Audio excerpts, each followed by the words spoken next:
All right, everybody, welcome back to the KSR YouTube channel. Today, we're gonna be working on Soccer Mom, getting her ready to actually crank back up after we've made a few changes to the car. You guys might remember from a while back at the 352 shootout, we ended up hurting the engine, which turned out to be not quite as bad as we thought it was gonna be. It's looking like we just smoked a head gasket. Well, while we took the engine out, we also sent the torque converter off to have some adjustments made with it. And we're even trying a new camshaft in the thing. So, and we also are putting a larger set of injectors in it because before the Christmas tree race, which is actually later this week, we plan to move the car over to alcohol fuel.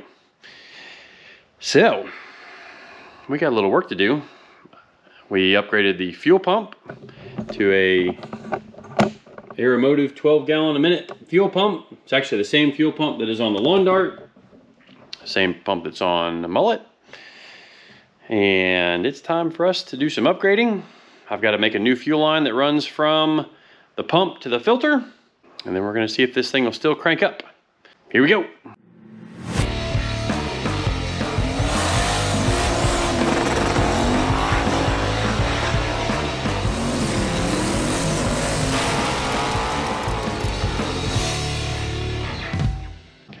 All right, well, while you're here, please subscribe to the channel, give us a like and a comment, and hit the bell icon so you see whenever we release a new video. I've got a real big, very well-known project coming in here in the very near future, and I think you just might want to be around to see that. So it's time for me to get to work on Soccer Mom. Show you guys what all we're doing. All right, so like I said, we've got a little work to do before this thing will crank up. And we had already made the inlet to our old fuel pump a number 16 AN Ultra Pro fuel line, fuel hose, whatever you want to call it. And that kept us where we had plenty of fuel on the inlet of the pump. We actually saw some fuel starvation with a 12 AN pump in high G situations a while back on the car, so we made that a 16 AN.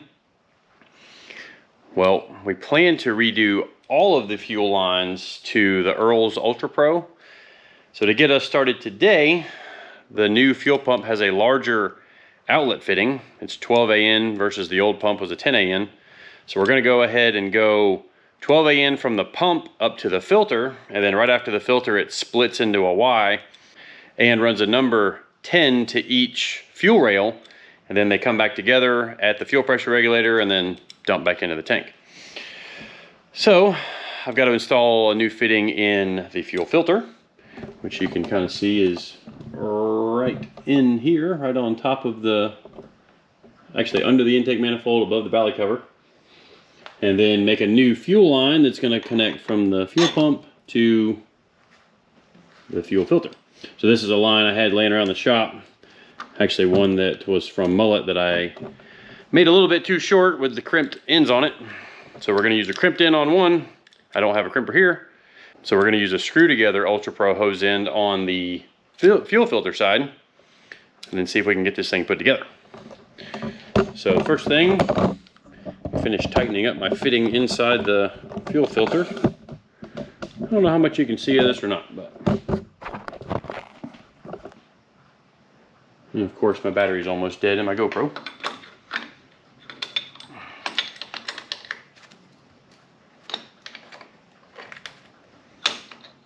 And of course, this thing's working all down inside of this hole here.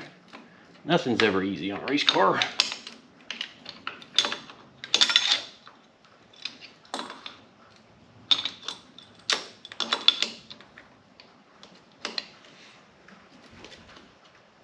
Alright. Yep, I put just a little tiny dab of Loctite on that to keep it in the filter on the ORB fitting, so it's not going to try and come loose while we are taking the hose off of it. Need to finish tightening the hose, or the fitting coming out of the fuel pump itself.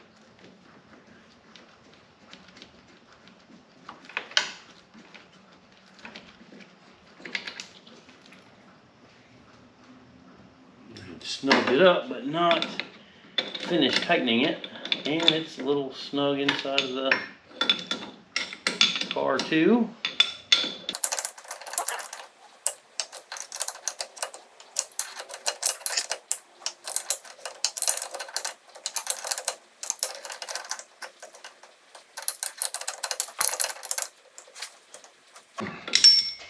All right, that's got that on there. So now I can put the fuel line on here, and let's figure out what I've got to do to make that work.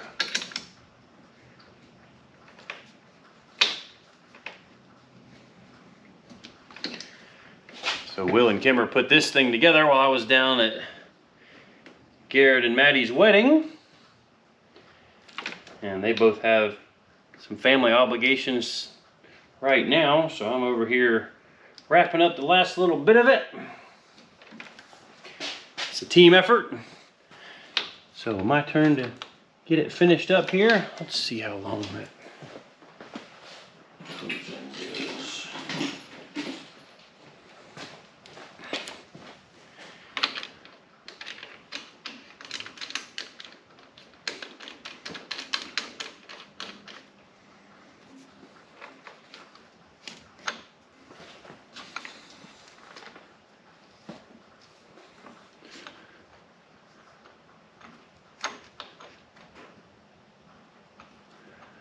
All right, I need a silver Sharpie.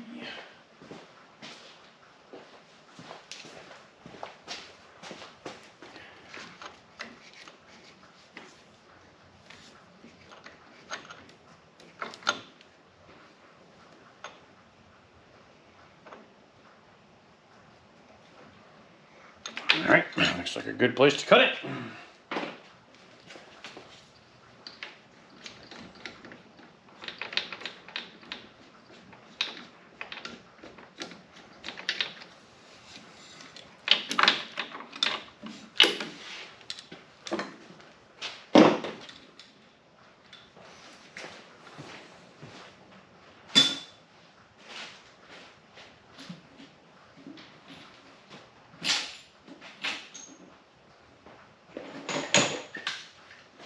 So the great thing about this Ultra Pro hose, it's got a Teflon inner.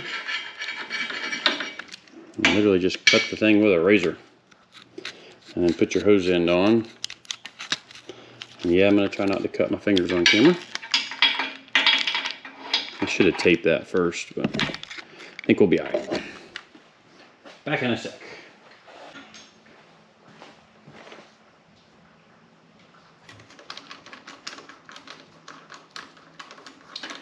Yes, I need to hook this line back up as well.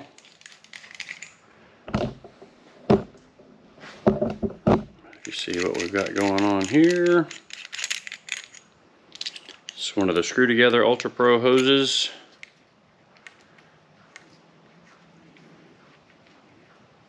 Stuff this through the hose end here.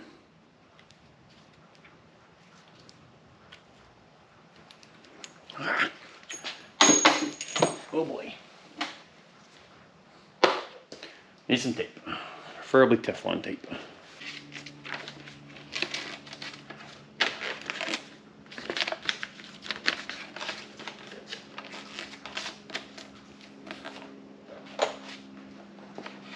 Alright, so all I'm trying to do to start with is just get this fitting started.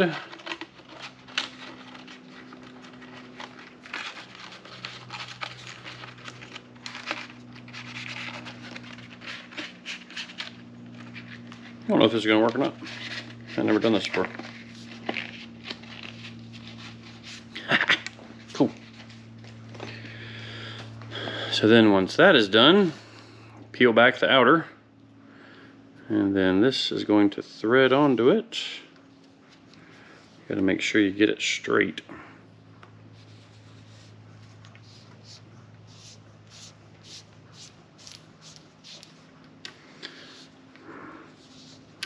Alright, it's on there good and straight. Take our razor blade off again, and then we're going to cut this little top part off so it's nice and square.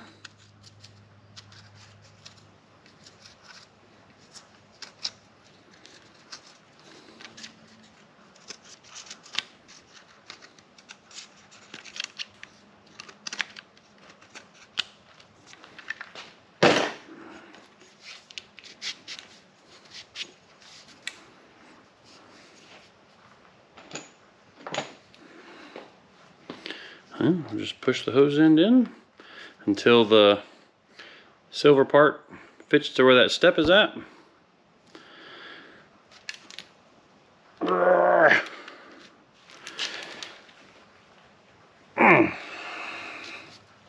Basically like so.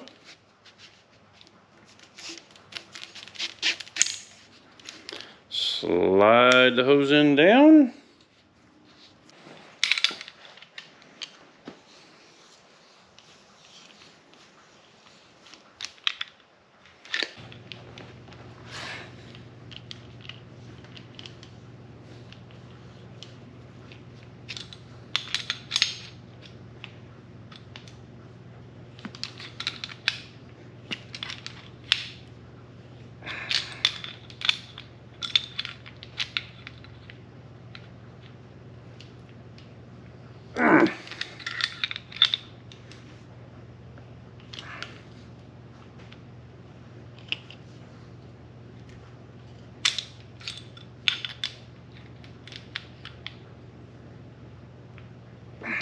All right, now what I'm going to do, because this thing is going to see a lot of pressure,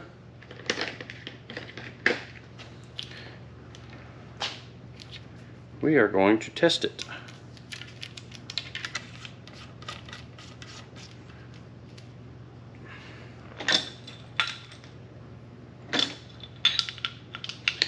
As you guys might can imagine, we don't want to have any leaks in the fuel system, especially with alcohol.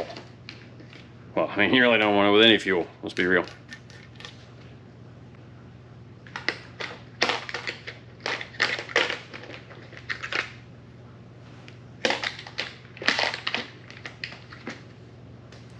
Well, hopefully this seals.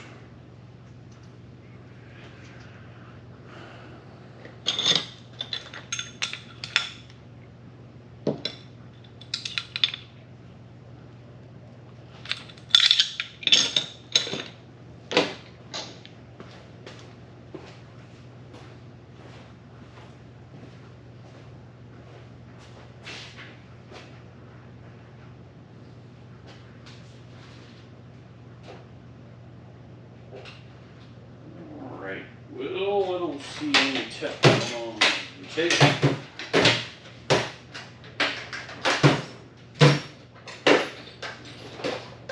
We'll just dribble a little bit of Loctite. And then when I get it to the shop, I'll put some heat on it and take it back to work.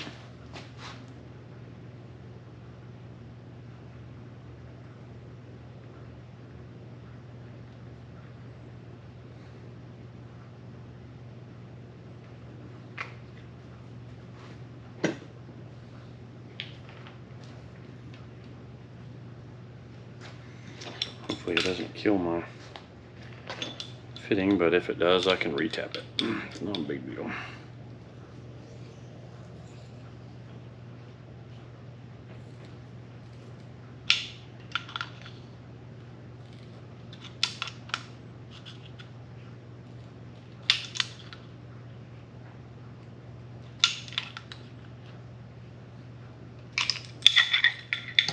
All right, let's go find an air chuck.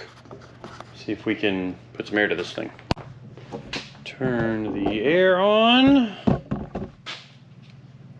I don't remember what Will's air pressure is set to. So at the shop, I have my air pressure set to like 140 PSI. Looks like we're at 80. All right, time to put this thing on the car and add some fuel to it and see if it'll crank. Well, we are down to our last 2 2 gallons of racing ethanol. That should be plenty enough to crank. Keep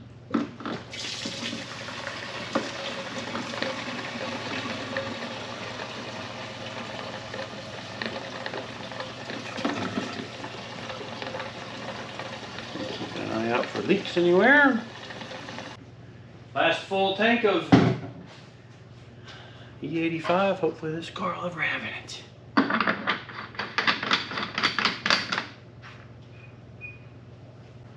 All right, time for me to do a little bit of reprogramming.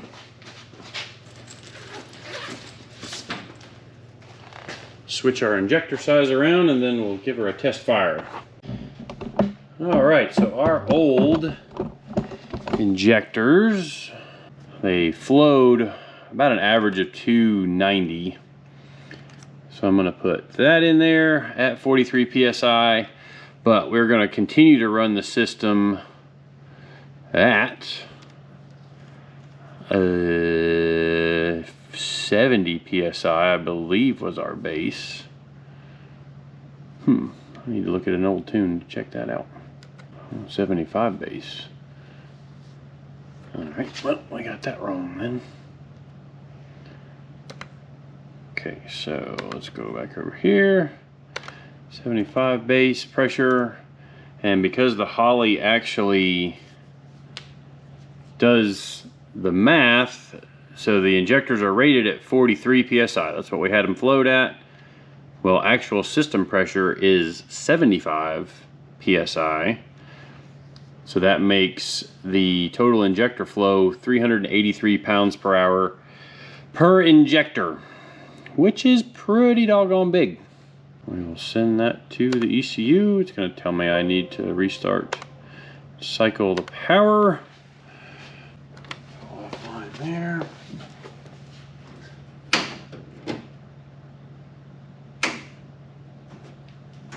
Ow. Bonked my head on the car. Right, all good there. Well, it's going to take it a little bit to build fuel pressure. I'm going to set this up to be RPM greater than 100, which it should do while it's cranking. And I'm probably only going to run it for about a minute. Watch for fuel pressure there. And actually, let's make sure she makes oil pressure, because this thing is all fresh. Maximum, let's just say 100. Okay. All right. Here goes nothing.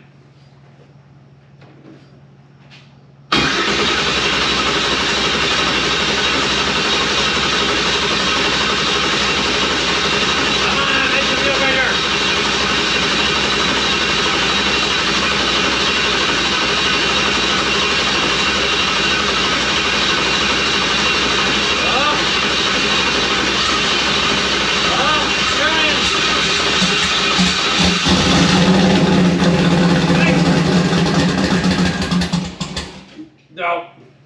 Alright, well, it cranks. That's a good start. Looking at the data log, obviously it took it a while to build some fuel pressure. About 22 seconds worth. And once it built fuel pressure, it fired up there. And it looks like it was just lean. So I'm gonna hope that it was just a little bit of, yeah, let's say just wasn't enough fuel purged out of the line yet. So I'm gonna try cranking it one more time, see if it'll idle on its own, and then we'll figure out what we're gonna do next.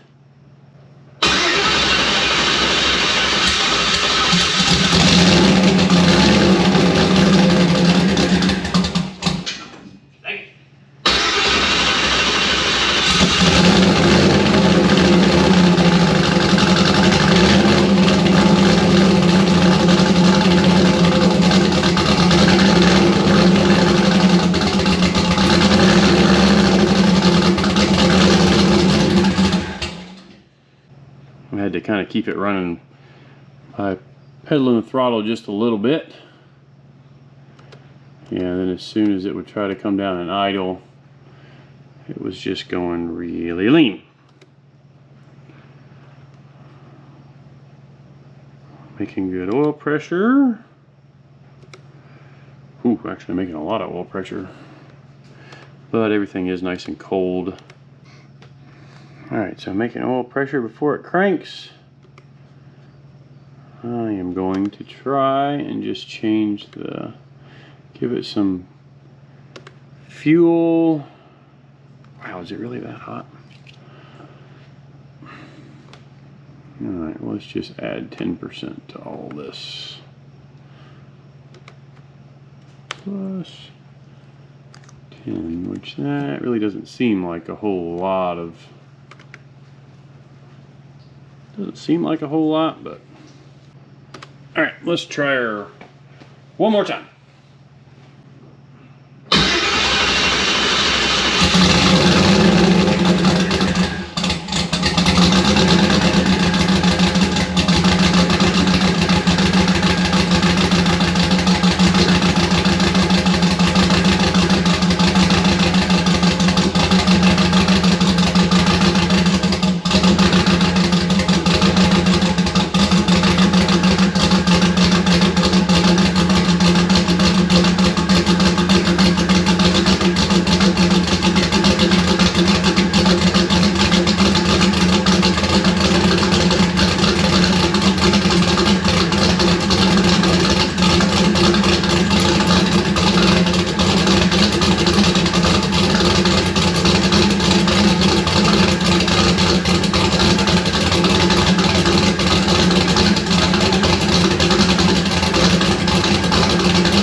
Alright, well I whacked a bunch of fuel to it down here at idle. So one thing that happened right there at the end, the parking pawl in this transmission, for whatever reason, does not want to keep the transmission engaged in park, which is actually very annoying. I think I've got it at least where we can crank it up, get it to the dyno tomorrow. Ooh boy, she makes a bunch of oil pressure. We did roll some new bearings into this engine while we had it apart. New bearings, new head gaskets, and the tighter converter I think has got it acting a little different there at idle. But at least it runs again, so that's exciting.